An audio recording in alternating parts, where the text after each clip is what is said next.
Shalom, gente. Bom dia, boa noite. Que Deus te abençoe, Ele renove as forças e que essa semana Deus nos surpreenda, que Ele lhe dê graça, que você sinta os céus abertos, anjos ao seu redor e que o poderoso Deus de Israel traga livramento aonde você estiver, em nome de Jesus. Quem pode dar um aplauso ao Senhor Deus? Que maravilha que você veio, que bom que você está aqui hoje à noite. Você venceu toda a dificuldade, não é? Para estar aqui. Quantas pessoas estão hoje à noite que não têm carro particular ainda? Você veio de metrô, você veio de outra. Vou pedir que você balance bem alto assim a mão. Ok. Boa parte hoje à noite. Vamos dar um aplauso ao Senhor Jesus por essas vidas. Eu sei que a frota está menor, mas você que também não se preocupou com combustível, você está aqui agora, graças a Deus que o Senhor também está vendo a sua atitude. Não se preocupe que não vai faltar gasolina para vocês. Se Jesus multiplicou pão e peixe, Ele pode multiplicar álcool e gasolina. Você veio fazer a obra, Deus vai cuidar de você. Amém? Mas eu creio que o Brasil vai mudar, eu creio que nós estamos num momento em uma gestação de uma nova nação. Inclusive, tem até um texto, eu queria até ler com você. Isaías 66, versículo 8. Isaías 66, versículo 8, diz assim: quem já ouviu uma coisa dessas? Quem já viu tais coisas? Pode uma nação nascer num só dia? Ou pode-se dar à luz a um povo, um país, num instante? Pois Sião ainda estava em trabalho de parto e deu à luz seus filhos. Essa palavra ela foi profética para o nascimento do Estado de Israel, que por milhares de anos o povo judeu foi disperso pelo mundo. Suas terras foram tomadas, invadidas, Jerusalém foi conquistada dezenas de vezes por outros povos. E finalmente, com a loucura de Adolf Hitler na Segunda Guerra Mundial e com aquele genocídio, o Holocausto, finalmente as nações se comoveram e a ONU reconheceu o Estado de Israel outra vez. Já era uma nação desde os tempos da Bíblia. Já era uma monarquia, nós temos na Bíblia a história, 1000 anos antes de Jesus, já havia monarquia em Israel. Mas, infelizmente, por causa do desvio espiritual que Israel sofreu, esse povo dispersou e se cumpriu o que Deus tinha alertado. A própria terra que era deles passou a ser de outros povos. Finalmente, Israel voltou e um só dia, no dia 14, acredito ser 14 de maio de 1948, Israel nasceu. Mas eu acredito que essa palavra ela pode se aplicar para a nação brasileira também. E eu estou acreditando que o novo Brasil vai nascer.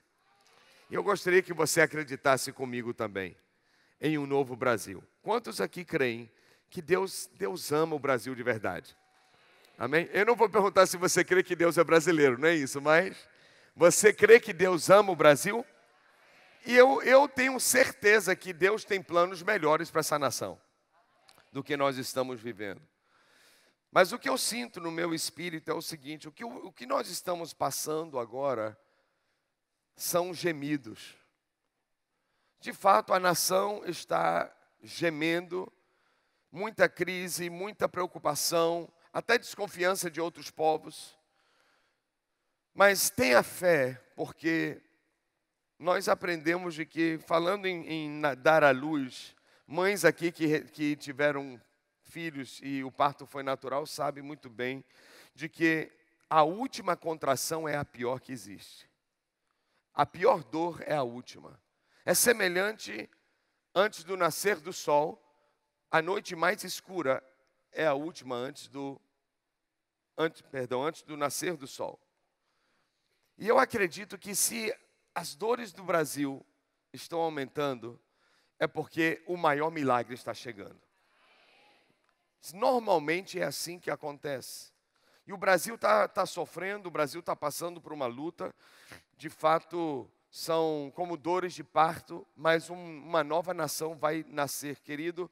A próxima geração vai viver num Brasil diferente. Quem concorda comigo? Eu só peço a você o seguinte: balança alguém, por favor, e diga assim: seja crente.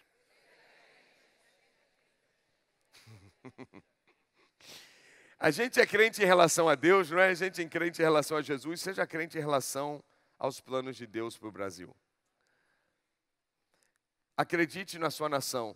Não seja pessimista, não seja negativo, porque essas situações que estão acontecendo, até os filhos de Deus estão começando a desacreditar. Até os filhos de Deus estão começando a falar mal da nação e reclamar e constantemente liberar palavras de maldição. Nós temos que parar com isso, nós temos que ter cuidado com isso. A Niara me chamou a atenção essa semana.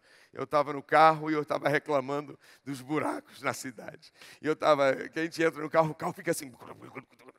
E eu estava dizendo, não é possível uma coisa dessa. E ela disse, para meu amor, para, porque reclamando você não vai mudar nada. E eu disse, você tem toda a razão, meu amor, a gente tem que se policiar, a gente tem que vigiar. E eu peço a você o seguinte, vamos todos policiar o que nós estamos falando. Porque tem muita gente metendo o pau no Brasil, mas você é um filho de Deus. Há poder no que você diz, suas palavras são proféticas. Não vamos permitir nenhuma palavra de maldição sair da nossa boca. A Bíblia diz que isso acontece, infelizmente, com muitas pessoas. A Bíblia diz em Tiago, o apóstolo falou isso. Da mesma boca, alguém adora a Deus e fala mal do seu irmão. Da mesma boca, saem palavras de bênção e saem palavras de maldição. Mas a Bíblia está dizendo que não é para ser desse jeito. Vamos liberar palavras de vitória, vamos liberar palavras de poder. Deus já tinha operado em Israel de uma maneira assim, da noite para o dia. Deus fez nascer um país. Alguém lembra quantos anos o povo de Israel ficou escravizado debaixo de Faraó? Da dinastia de Faraó? 400 anos, não foram 40 não. O Brasil tem 517 anos, né? Fez 18 agora. 518 anos, estamos falando de 430 anos de um povo vivendo em outro país. E boa parte desse tempo foi debaixo de escravidão. É muito tempo, gente. Agora, por que demorou tanto Deus libertar essa gente? Você já parou para pensar nisso? Por que é que demorou tanto? 400 anos. É 10 vezes a idade média aqui do pessoal. Amém? Eu sei que eu fui gentil para muita gente aqui tomar posse. 10 vezes mais. São muitas gerações, 10 gerações de filhos, tudo nascendo escravo. Para eles não tinha outra opção de vida. Por que demorou tanto?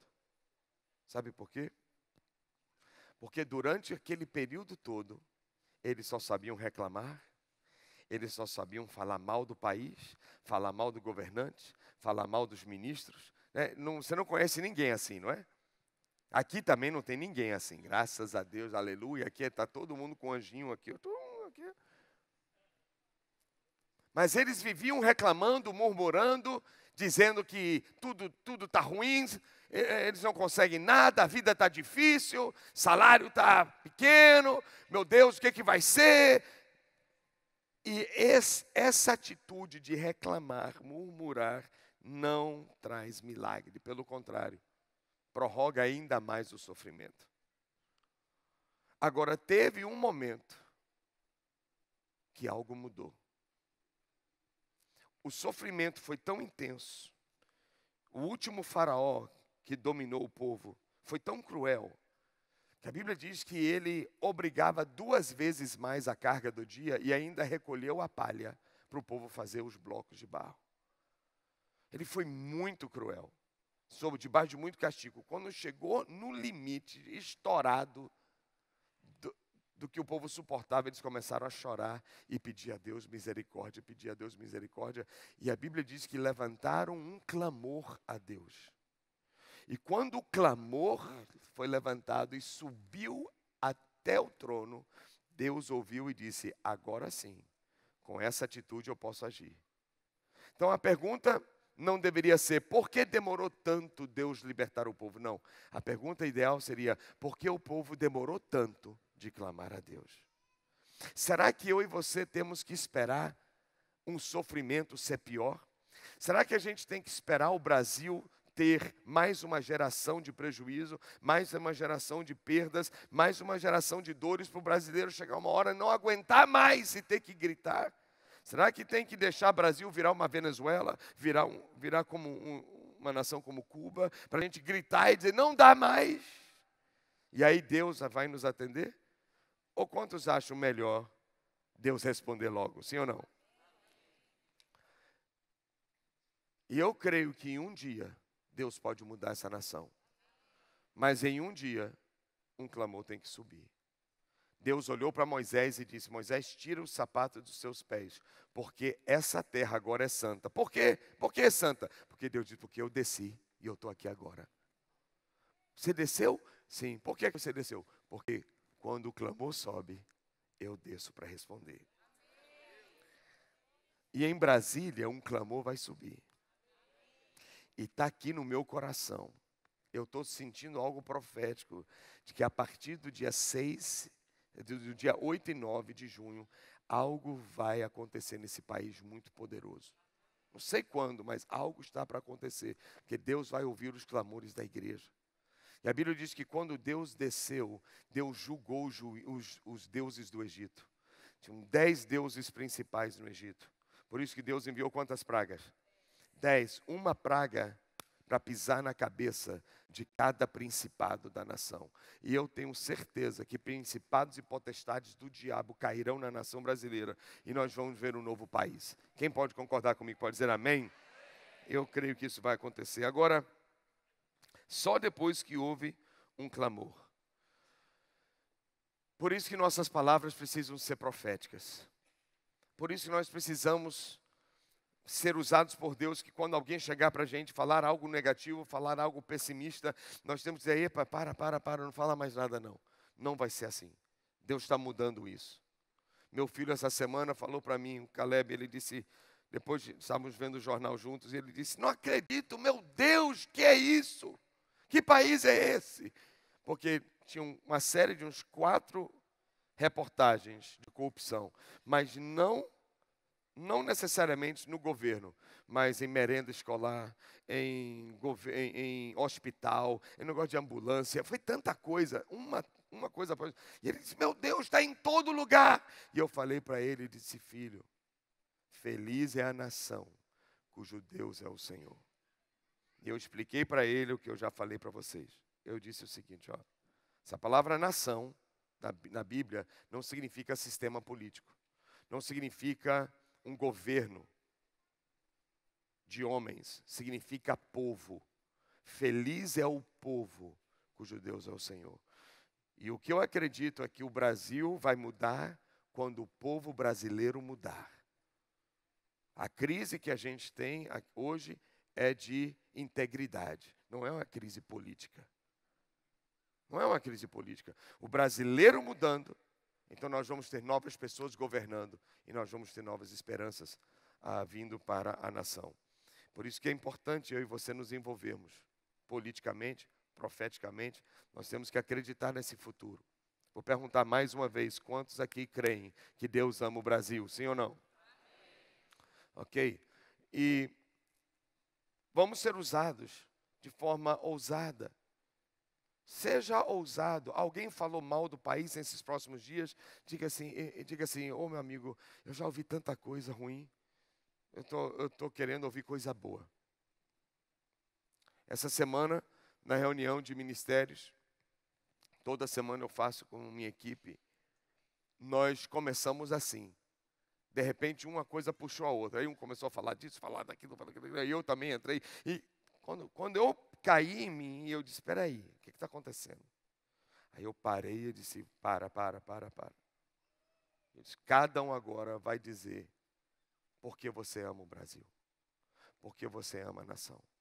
E aí a gente teve que se corrigir E teve que se anular as palavras anteriores, declarando, não, existe vida, existe graça, existe presença de Deus. E eu tenho certeza que esse país vai mudar. Eu tenho certeza que esse Brasil vai ser diferente. Pode me chamar de doido, mas eu vou ficar falando até acontecer. Brasil ainda vai ser país de primeiro mundo, porque eu creio nas Escrituras. Feliz é a nação cujo Deus é o Senhor.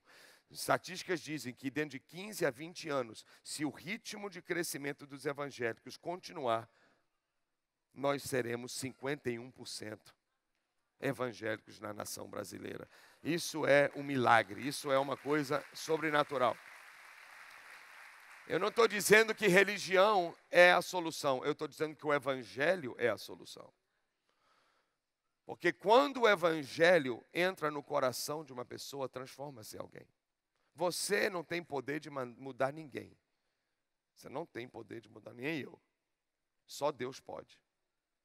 Deus pode. Você pode ajudar, mas mudança só vem do Criador.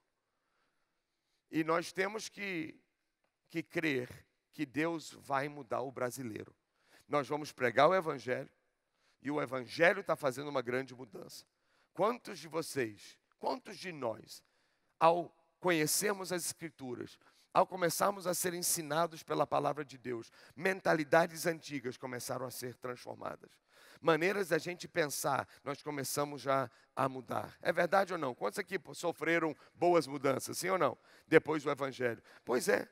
Então, Deus fazendo um processo contínuo de transformação, há muita esperança para nós. Imagine 51% da nação brasileira tendo acesso ao Evangelho toda semana, todo dia, tendo a palavra na mão. Porque uma coisa é ter uma Bíblia no estante, outra coisa é ter a Bíblia onde?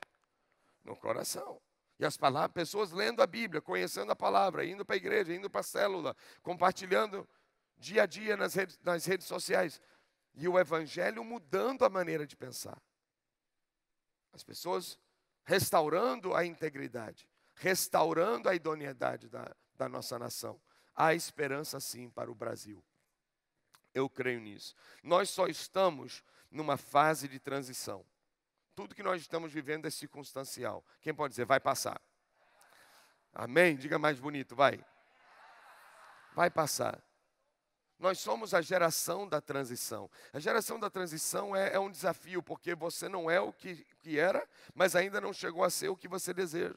Estamos no meio do caminho, mas a gente não pode desistir nesse momento. É um momento frágil, é um momento sensível. Nós temos que pressionar, nós temos que continuar. É semelhante aos pais de muitos aqui, que não tiveram as oportunidades que nós tivemos. Nossos pais deram duro, nossos pais... Quem sabe você já ouviu seu pai ou sua mãe dizer isso. Olha, meu filho, valorize a escola que você tem, valorize o curso que você está fazendo, porque seu pai não pôde fazer isso, sua mãe não teve condição de estudar como você está estudando. A gente trabalhou muito, nós demos muito duro para que você pudesse chegar onde você está. Mas você é a realização do nosso sonho. E os pais se realizam na gente. Essa geração que veio antes da gente pagou um preço por nós. Chegou a hora de nós pagarmos um preço para o próximo que virá. Mas filhos e netos vão viver num país de primeiro mundo. Isso vai acontecer. Nós só temos que ter paciência. Nós temos que ter fé. Não podemos perder a esperança. A transição vai passar. E o Brasil vai ser crente. Para a glória do Senhor Jesus. Quem pode dizer amém? Deus, quando Ele revela o nosso destino, Ele não nos revela o processo que nós temos que passar. Por quê? Porque o processo não é tão empolgante. O destino é. Porque o destino fala da conclusão, fala do encerramento do projeto, fala da vitória. Quando Deus escreve seu destino, Ele chama de promessa. O que Deus chama? E o que você tem na Bíblia para a sua vida? Promessa, destinos escritos. Então Deus escreveu nosso futuro. Deus crê tanto no que Ele está dizendo, que Ele diz assim, pode escrever. Já viu gente dizer isso? Pode escrever o que eu estou falando. O que ela quer dizer? Que vai o quê? E ela crê tanto que vai acontecer. Nosso Deus é assim. Deus crê tanto na promessa que Ele faz, diz, pode escrever. Ele chamou Jeremias, escreve. Chamou Isaías, escreve. Chamou Pedro, escreve. Paulo, escreva. Todo mundo escreva, porque o que eu falei, eu vou cumprir. Então, você tem promessa da parte do Senhor. Só que essa promessa é o destino. Essa promessa é o final. É empolgante. Quando você vê a foto final, você fica animado. E isso é proposital de Deus, para estimular a nossa atitude, estimular um comportamento de ir para frente. Mas se Deus revelasse o processo que exige para chegar ao teu destino, a gente ia talvez desanimar. Vou ter que passar por essa dor, vou ter que passar por essa perda, vou ter que passar por essa frustração, vou ter que passar por isso. Então acho melhor, acho que não vou nem tentar mais. E Deus esconde o processo. Para quê? Para que no meio do processo nós venhamos a sentir a necessidade dEle. Para que possamos depender dEle totalmente. E aí, quando a gente clama pelo Senhor, Ele nos fortalece, a gente caminha mais uma milha. A gente clama pelo Senhor, Ele nos fortalece, a gente caminha mais uma milha. Daqui a pouco, quando a gente percebe, nós já caminhamos bastante de onde nós estávamos. E falta muito pouco para nós alcançarmos a promessa. E eu quero dizer a você que o Brasil falta pouco, gente. Falta pouco. Quem crê nisso? Então, confia na promessa do Senhor. Eu tenho certeza de que as coisas serão diferentes. Eu lembro, quando eu digo assim, o Brasil vai ser um país de primeiro mundo. Eu lembro uma experiência que para mim foi muito marcante. Quando uma das caravanas que a igreja fez para Israel, nesse ano em particular, nós passamos pela França. E aí a caravana, cada um teve um dia off para fazer cada um ir para onde queria. E aí eu escolhi com a Niara e os nossos filhos irmos para Torre Eiffel. E quando nós decidimos ir, já era o final do dia, deixamos para o último dia, para o último momento do dia. Chegamos lá, já era 9 e pouca da noite. A fila estava imensa. Aí disse, não, a gente já está aqui, vamos pegar a fila. A gente pegou a fila, nós ficamos esperando, estava eu, Niara, só não estava o Joshua. Caleb tinha uns 12 anos, Raquel mais ou menos uns 8. Eu sei que Sarinha estava com quase 2 anos no carrinho, a gente empurrando ela. Quando deu 10h30, 11 horas, a gente estava chegando lá no topo. Pegamos a outra fila do elevador, depois subimos, aí tiramos foto e tal. Pedi um beijinho para a Niara para fazer uma selfie. Ela não quis, mas já perdoei. E ela ficou com vergonha, foi, meu amor? Ele disse, não, aqui na frente de todo mundo. Eu disse, mas é isso que é gostoso, ué. Aí eu falei com ela, a gente vai ter que voltar aqui só para você me pagar esse beijo. Aí eu já estava chamando a existência. E aí descemos, quando a gente percebeu, já era 11h30 da noite. O metrô ia fechar meia-noite. Tivemos que correr para a estação. Finalmente, chegamos, encontramos a estação, entramos e por pouco não pegamos o metrô que tinha terminado de sair. Tivemos que ficar esperando o último, rodar a cidade e chegar. E olha, demorou. Meia-noite e tanto, já da madrugada. Olha que coisa interessante. Finalmente o metrô chegou, entramos, tudo vazio, soltamos e começamos a andar. Agora nós estamos falando de 1h15 da manhã, 1h10, e começamos a andar. Daqui a pouco eu estou pensando, onde é que está o hotel? Meu Deus, onde é que está esse hotel? Não estava reconhecendo. Chegamos numa rotatória e tinham quase que, como que 6 avenidas, assim, igual aquele sol que a gente desenha, assim, cheio de avenida para todo lado. Eu disse, oh meu Deus, e agora? Só que eu tive uma sensação muito curiosa. A sensação é que enquanto eu estava andando com um bebê, meus filhos e a minha esposa, de madrugada, nas ruas da França, você sabe que só tinha gente ali? Não tinha nenhuma alma penada, não tinha lá no meio da rua. Não tinha um carro, não tinha nada. Mas você sabe que sensação eu tive? Eu não tive medo. Eu achei aquilo tão interessante que me chamou a atenção. Porque no começo foi meio assim, a gente está meio acostumado com o Brasil. 9 da noite a gente não quer nem parar na sinaleira, né? Já quer sair. Você é assim quando entra no shopping. Vai para a garagem, bora meu amor, entra no carro, bora rápido, entra, tranca a porta, fecha a janela. É um negócio assim que a gente vira uma fobia, vira um pânico, um negócio, mas quem pode dizer, vai mudar? Aí eu sei que eu estou caminhando com a minha família, sem ninguém ali, mas sem nenhum sentimento de ameaça, sem nenhum sentimento que alguém vai puxar um revólver, alguma coisa assim. Uma paz. Eu disse, uau, que gostoso isso. Que gostoso, essa sensação de segurança. Aí eu cheguei naquela rotatória, eu fiz uma oração e disse, meu Deus, eu não sei para onde eu vou agora.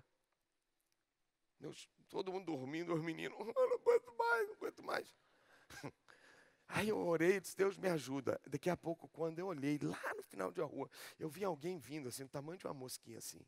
Aí eu fiquei olhando, disse, epa, tem alguém ali, vai me ajudar. Vamos ficar aqui, amor. A gente ficou ali na esquina esperando. Daqui a pouco a pessoa foi chegando. Quando eu percebi, estava de bicicleta. E a pessoa vinha de bicicleta e quando chegou mais perto, eu percebi que era uma mulher. Os cabelos bem claros, meio loira assim, e estava de terninho preto. E lá, ó, pedalando, pá, 1h pouca da manhã, pá, andando de boa. E daqui a pouco eu disse, epa, eu não posso perder a chance. E eu disse, meu Deus, pensando assim, né? Meu Deus, se eu for muito afoito, ela pode ficar, né, assustada. E eu disse, Senhor, me ajude. E daqui a pouco, quando eu disse, me ajude, ela estava chegando e a sinaleira que nós estávamos na esquina, a luz virou vermelha. Pum, virou vermelha. Você sabe o que essa senhora fez? Ela parou na bike e soltou. E ficou olhando a sinaleira. Eu fiquei tão abismado que eu fiquei em choque. Assim, eu acho que o anjo disse, aproveita. Eu não acreditei naquilo. 1h pouca da manhã. Gente, aliás, eu acho que eu nunca vi uma bicicleta parar no semáforo. Eu acho que é a primeira coisa. 1h pouca da madrugada, sem ninguém na rua, a criatura parou. Você sabe o que é isso? Isso é cultural. Isso vai de geração em geração. O Brasil vai ser assim. Amém? E aí, quando ela soltou, eu disse, é agora. Aí eu fui com ela de jeitinho, meio de mansinho assim. E eu fui, onde é o hotel tal e tal. E ela, tranquila, oui. E eu, oui, merci. E ali, tá certo. Então fui, embora. Ela apontou para a rua e a gente acertou. Isso já tem quase 8 anos e toda vez que eu falo de alguma menção de primeiro mundo, é o primeiro registro que vem na minha cabeça. E é o primeiro sonho que eu tenho na nação brasileira. Nós vamos viver num país seguro, sem ameaças. Vai chegar um momento que uma geração vai existir que ninguém vai puxar revólver. Por quê? Porque está todo mundo com comida em casa, todo mundo com bom salário. Deus vai sarar a nação brasileira. Quem crê, diz amém. O Brasil vai ser crente. O Brasil vai ser crente. Quem concorda, diga amém. Por isso que eu já estou pregando, essa é a mensagem de hoje. Por isso que eu estou estimulando você cada oportunidade para nós levantarmos um clamor. O clamor tem que subir. Se o clamor subir, Deus vai ouvir. E Ele vai julgar o que está fora de lugar na nossa nação. E nós vamos ver um país abençoado. Pode ser mais rápido do que a gente imagina. Pode ser mais rápido. Agora, queridos, eu tenho 25 anos pregando o Evangelho, 25 anos analisando, estudando, experimentando o mundo espiritual. Isso que estamos vivendo dias antes da convenção não é coincidência. Isso se chama guerra espiritual. O que eu estou falando para você, o inimigo já entendeu há muito tempo. O inimigo sabe o poder de uma oração. Quando a igreja começa a orar, o diabo começa a tremer, porque ele diz assim, eu perdi. Porque basta a igreja orar, anjos começam a agir. Quem ouviu? Balança alguém e diga assim, essa é para você. Quantos querem ver os anjos do Senhor operando? Quanto mais nós oramos, os anjos agem. Isso é bíblico, está na Escritura. E eu quero estimular você no sentido de que provocar em você a visão espiritual da coisa. Por que a gente tem que ir para Brasília? É um compromisso com o nosso país. Não, eu falei semana passada, não perca o amor pela nação porque você tem raiva de um governante. Não misture as coisas. Não misture as coisas. Medicina não presta porque um médico errou o diagnóstico. Medicina é uma bênção na vida de muita gente. Sim ou não? Sim. Mas vamos manter o foco. E acredite que Deus quer usar você para orar. Deus quer usar você para acreditar, para visualizar um futuro dessa nação brasileira. E eu vou pedir a você o seguinte: não limite a Deus. Não limite as possibilidades de Deus na sua vida. Imagine comigo um pai que sonha ajudar seu filho a estudar e se formar. O sonho do garoto é ser médico. E os cursos de medicina hoje não são baratos. Eu estava olhando hoje na internet, tem curso de medicina que chega a R$ 9.000. Pode pensar numa coisa dessa? R$ 9.000 por mês. Em um ano, dá o quê? Vamos arredondar para baixo, R$ 100.000. É mais um pouquinho, mas vamos botar 100 mil. Em 6 anos de curso, você está falando de R$ 600.000 de investimento. Ok. Imagine um pai que sempre sonhou em investir no filho. E antes mesmo dele ser pai, ele já tinha uma poupança. E ele foi investindo. Tudo que ele ganhava, tudo que ele prosperava, ele foi juntando. Finalmente, o filho dele passou pelo fundamental, depois fundamental 2, né? E depois vai para o ensino médio, né? De manhã eu falei ginásio, né? Alguém é dessa época? Não. Oh, Jesus, tem misericórdia, né? Você sabe que tem gente que nem sabe o que é ginásio. Outro dia eu falei ginásio em casa, os meninos começaram a rir. O que é isso? Eu disse, Jesus. E aí o menino termina o ginásio, ele termina o ensino médio. Aí o pai vem todo feliz, querendo agradar. E ele diz, filho, antes de você nascer, eu já sonhava com esse momento. Por toda a minha vida, eu tenho juntado as minhas economias para investir no seu futuro. Eu sei que você quer ser médico. E eu quero dizer que já separei tudo para você. Pode escolher a melhor faculdade desse país que eu vou investir. Digamos que ele pensou lá, sei lá, Unicamp, alguma coisa assim. Aí o pai diz assim, eu quero te mandar para tal faculdade. Eu já tenho as reservas para isso. Aí na hora que o filho ouve aquilo, ele fica tão tocado, ele diz, poxa pai, que impressionante, durante a minha vida toda você fez isso sem eu saber, sem meu filho, eu estou preparando isso por você há muito tempo. Eu quero que você estude na melhor faculdade que existe no Brasil. Uau!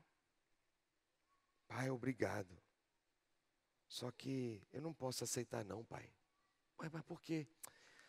É porque eu escutei falar que essa universidade é muito difícil. Eu ouvi dizer que lá a pressão é grande. Eu não vou conseguir não, meu pai. Isso não é para mim não. Muito obrigado, mas isso não é para mim. Como você acha que o pai ia se sentir depois de uma dessa? Fala. Frustrado? Sim ou não? Sim ou não? Eu também acho. O que isso tem a ver? Isso tem a ver que Deus, por muito tempo, tem preparado a sua ida para Brasília. Os recursos Ele já reservou. E você não pode olhar para o seu pai e dizer, isso não é para mim. Não, isso aí é para a família tal. Não, isso aí é para fulano de tal. Não, pelo amor de Deus, eu não vou não. Eu tenho um pavor de avião. Não, você vai ser curado no avião, querido. Oh, glória a Deus. Eu creio nisso. Você sabia que eu já levei ovelha que nunca andou de avião, ou não andou não, né? Nunca voou, né? De avião. E a primeira vez que viajou de avião foi para Israel. Um voo para São Paulo. E de São Paulo são, dependendo da conexão, pode ser até 12 horas, 10 horas, 12 horas de voo. Aí quando para entrar no avião aqui foi um sufoco. Ele tinha pânico. E ele ficou nervoso, suando, 2h20 dentro do avião até São Paulo. Quando saiu, eu lá, graças a Deus, ficou lá imaginando, meu Deus, se 2 horas for assim, como serão as próximas 10, o próximo voo? Rapaz, quando chegou na hora de entrar no avião, o cara travou. Ele botou o pé aqui, a mão aqui, ele disse, eu não vou entrar. E a gente, bora, vamos entrar. Ele, não vou entrar, não entro, ninguém me faz entrar, não entro. E eu disse, meu Deus, e agora? Todo mundo lá dentro e ele lá segurando e dizendo, não vou entrar, não vou, não adianta. Bateu aquele nervosismo, bateu aquele pânico. A gente começou a orar, a gente começou a clamar a Deus. Eu só sei que ele foi ministrado por um triz. Não mandaram ele embora e fecharam a porta do avião. E ele ia ter que voltar ou sozinho ou tirar a família toda. E aí a gente orou, ministrou uma palavra. Você vai ficar bem, para com isso. Você vai ficar bem, toma um remedinho, você vai dormir o tempo todo. Vai pagar. Eu sei que ele foi lá e deu um passo valente de fé. Eu gostei daquela coragem. Pai, pisou dentro do avião de novo. E tomou o remédio e tchau. Eu só sei que lá em Israel, o cara estava feliz. Aleluia, glória a Deus, que coisa linda. E tchaki, e tchaki, e tchaki. Eu só sei que Deus operou um milagre na vida dele, tão grande, que quando chegou na hora de voltar, ele passou assim, entrou no avião, não estava nem mais preocupado, a fobia sumiu. Por quê? Porque Deus agiu com misericórdia, com graça, com favor. Por quê? Por causa da atitude de fé, Você vê como uma pessoa que tinha fobia, pode comprar um pacote para ir para Israel. Isso é fé ou não é? Alô? É fé e Deus honrou. Deus libertou a pessoa de uma fobia emocional. Por isso que eu estou dizendo a você, creia no potencial de Deus. Dê a Deus essa chance. E eu estou dizendo a você o seguinte, eu estou falando para você isso, porque Deus tem uma razão de ter contado essa história para você. É porque Deus já proveu tudo para a sua vida. Não limite Deus. Você não entendeu ainda quem Ele é? Você ainda não entendeu o potencial de quem é Deus? Quantos aqui creem na Bíblia que diz assim, Salmo 25 diz, do Senhor é a terra e toda a sua plenitude. A Bíblia diz que tudo que tem no planeta Terra pertence a Deus. Quem crê nisso aí? Você crê de verdade? De verdade, você crê? Você crê que Deus é dono dos oceanos, sim ou não? Ele é dono dos peixes do mar, Ele é dono das florestas, dos pássaros, Ele é dono dos minérios, Ele é dono do ouro. Alguém crê na Bíblia que diz Ele é o Senhor, Ele é o dono da prata? Alguém crê? Quem crê? Agora, ok. Aí eu pergunto, quem é o dono disso tudo? Deus. Eu pergunto, onde está Deus? Onde está Deus? O dono de tudo. Ele é dono de tudo. Você acabou de dizer que você crê nisso. Que Ele é dono de tudo. Aí eu pergunto, onde é que Ele está? Cadê o dono? Deixa eu ajudar. Onde é que está Jesus? Cadê o Espírito Santo? Tem gente que já entendeu. Onde é que está o Espírito Santo? Aonde? Quem pode bater aqui? Então, cadê o Senhor? Deus está onde? Deus está onde? O dono de tudo na terra está onde? Aí. Então, queridos, nunca mais se esqueça. Os recursos estão dentro de você. Tudo que você precisa está dentro de você. Pastor Põe um show desde os anos 60 ensina isso. Estão dentro de você os recursos. Não fique esperando ninguém agir por você. Para de ficar aguardando os outros, como se, não, o dinheiro está na mão do meu tio. Já falei com ele, vou tomar um cafezinho com ele. Para de ficar com essa ideia de que, não, a bola está no pé de fulano. Não, querido, está aí com você. O Senhor Deus está dentro de você. Está dentro de você. Fica, não, está fazendo o quê? Estou esperando no Senhor. Já viu gente falar isso? Estou esperando no Senhor. E Deus está lá em cima, diz, aham, e eu estou esperando nele, ó. Como é que vai resolver isso? Fé sem atitude é palavra vazia. Tem que ter ação, tem que ter atitude.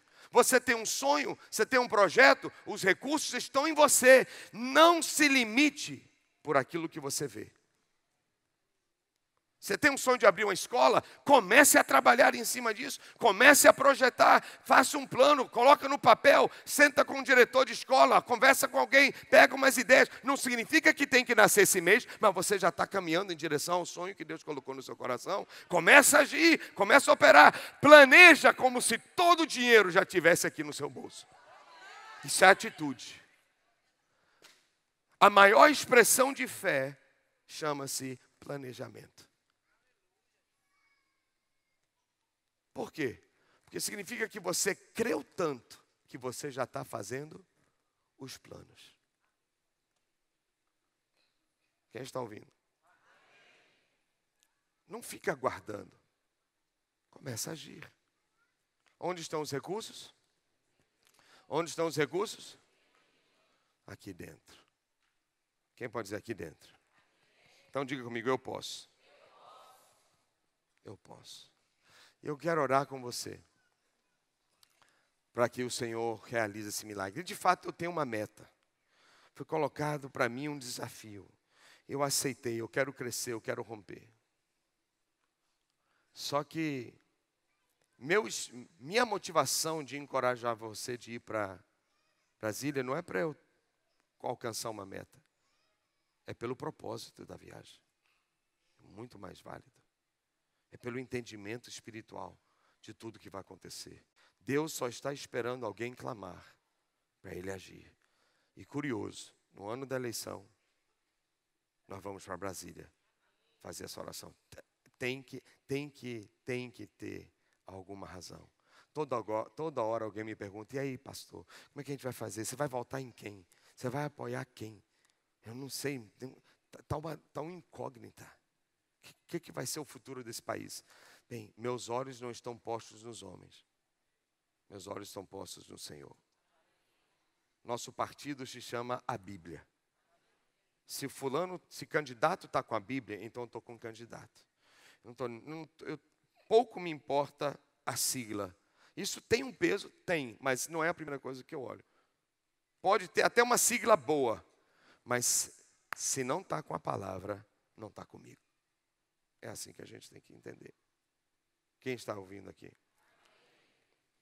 Então, querido, se mexa, se mova, porque Deus está abrindo a porta para você. Deus está abrindo a porta para você. Gostaria de orar, vou pedir que todo mundo fique de pé, por favor, nessa hora.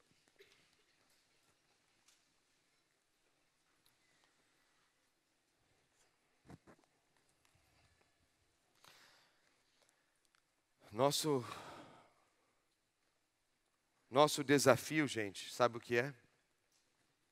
Quem está ouvindo? Nosso desafio é parar de ficar vendo as coisas e ouvindo outras. Vendo o que está ruim, ouvindo o que está ruim e repetindo o que está ruim. Tem horas que nós temos que aprender a fazer um exercício, que é fechar os olhos e enxergar com o coração. Você pode estar passando uma situação no seu casamento. Pode parecer que está de mal a pior. O que você deve fazer? Fechar os olhos e enxergar com o coração. Feche os olhos para algumas realidades que você está vendo agora. Enxergar com os olhos chama-se vista, mas enxergar com o coração chama-se visão. Quando você tem uma visão, significa que você tem um sonho. E o sonho está aqui dentro. E às vezes tudo à minha volta está contra o meu sonho. E se eu ficar só analisando as coisas com os meus olhos naturais, vai ser muito fácil desacreditar no que está no coração. O maior inimigo da sua visão é a sua vista. Nós temos que enxergar com o coração. Nós temos que olhar para o Brasil com o coração. Nós temos que acreditar no futuro desse país, porque Deus não é homem para mentir. Deus, já dizem que Deus é brasileiro, né? Por que dizem isso? Eu acho que é profético. Eu creio, sendo Deus brasileiro ou não, eu sei que Deus ama a nação. E Ele está agindo em favor do Brasil. E hoje eu quero convidar você a fazer isso. A fechar os olhos e enxergar com o coração as promessas de Deus.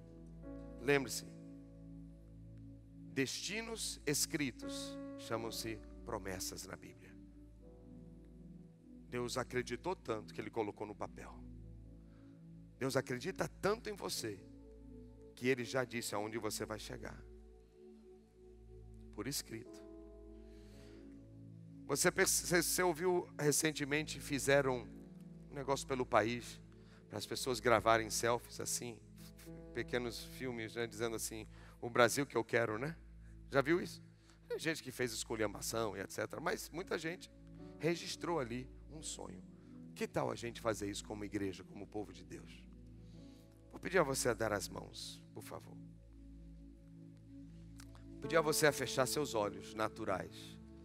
E por um momento você esquecer tudo de ruim que a gente enfrenta nesse país. E eu vou pedir a você que, com os olhos fechados, você com um coração verde e amarelo, por amor a essa pátria, qual é o Brasil que você deseja? Por um minuto, vou pedir a você a pensar no futuro do Brasil. Com os olhos fechados, vou pedir a você, faça esse exercício. Por um minuto, qual é o Brasil que você sonha? Comece a imaginar isso. Como você vê a saúde do país no futuro? Como pode ser? Como pode ser a educação do país? A segurança, a economia. Imagine isso, sonhe. Sonhe. Eu acredito que esse sonho Deus também possui. Eu acredito que Deus deseja o melhor para o Brasil. Eu acredito que Deus quer fazer isso que está no nosso coração. Agora eu vou pedir também que você faça mais uma coisa. Além de imaginar e sonhar com o coração, vou pedir que você fale com Deus agora o que você está sonhando. Como se você estivesse conversando com Ele. Diga para Deus o que você consegue imaginar no futuro. Abre a boca em voz alta, igreja. Vamos lá, vamos exercitar a fé. Em voz alta, diga: Senhor, eu vejo isso. Eu imagino o Brasil assim. Eu imagino o Brasil dessa maneira. Vai lá. Ideia após ideia, vai. Visão após outra visão. Visão após outra visão.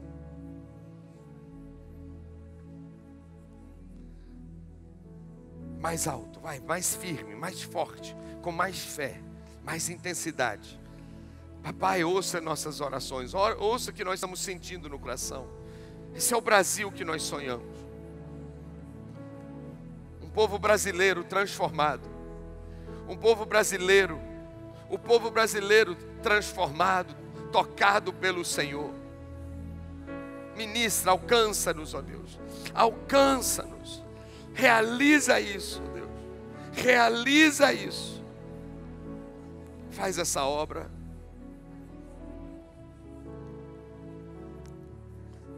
Faz essa obra. Veja Jesus na cruz, porque Ele morreu pelos povos. Ele não morreu só pelas pessoas, Ele morreu pelos povos. Ele quer salvar nações, porque Deus amou o mundo inteiro. E imagine agora a coroa de espinhos. Veja a coroa de espinhos sobre a cabeça de Jesus. E Jesus está crucificado ali naquela cruz. E o sangue de Jesus começa a percorrer aquela coroa. E começa a percorrer a ponta daquele espinho. E na ponta daquele espinho, uma grande gota começa a se formar do sangue bendito, do sangue puro de Jesus, do Filho de Deus. Você consegue imaginar o mapa do Brasil agora? O mapa do Brasil. E agora uma gota que sai da cabeça ferida de Jesus por causa da coroa de espinhos. Essa gota agora cai e vai descendo, vai caindo sobre o mapa brasileiro.